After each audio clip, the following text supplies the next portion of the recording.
Bismillah ar-Rahman ar-Rahim.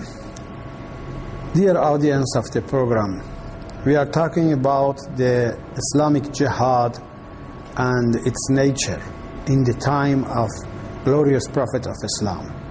Was the Islamic battles and fightings offensive or defensive?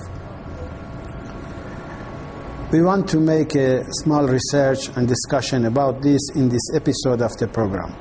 I hope you will enjoy it and it is informative for you. You know, the nature of jihad from the beginning was defensive. Because in the early period of preaching of Islam, when the glorious Prophet started to preach Islam in Mecca for 13 years, even jihad was not permitted. In its defensive form was not permitted.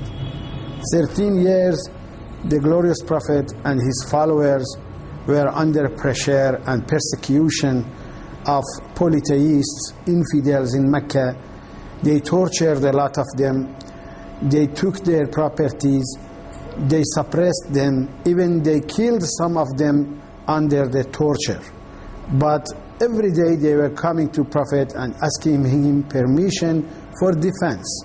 But he never gave them permission because he said, Allah subhanahu wa ta'ala did not permit me, did not allow me to start defensive operations. You should wait and you should have patience and you should have tolerance towards them, even if they don't have tolerance towards you.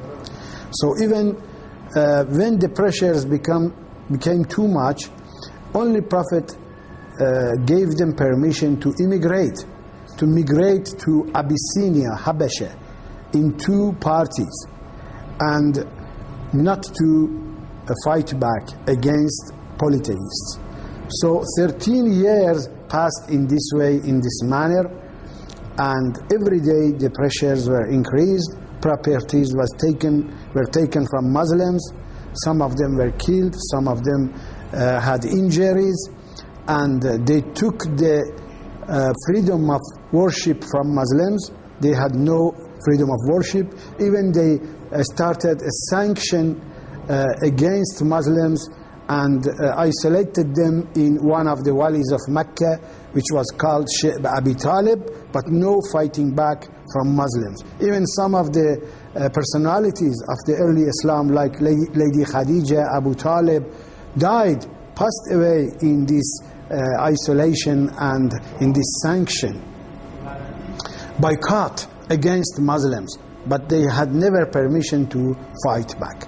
But after people from Medina came to Prophet and asked him to migrate to their city and be their leader, be their arbitrary, because they had continuous fightings for more than 100 years, and the Prophet migrated to Medina, then the first verse of jihad was revealed in this period. After some months of settlement in Medina, the first verse of jihad was revealed, and the rhetoric and accent and language of the verse shows that the type of jihad would be defensive, not offensive.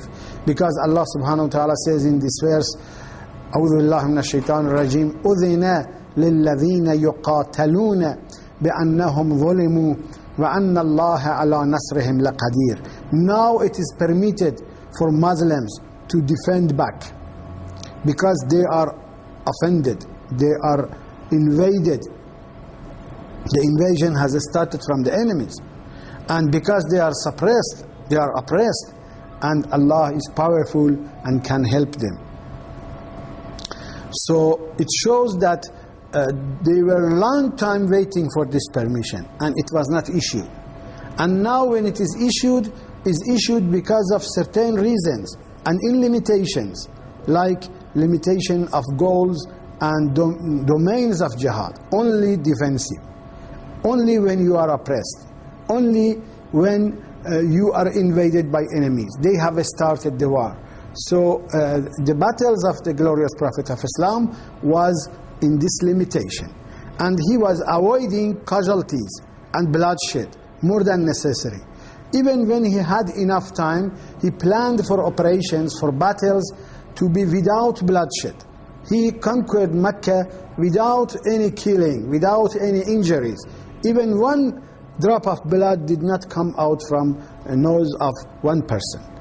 By maneuvers, by mixing the diplomacy with war and military affairs, he was able to make Meccans to surrender to him. Even Abu Sufyan was a kind of ambassador for the Prophet to go and make people of Mecca surrender and don't resist and put the weapons down.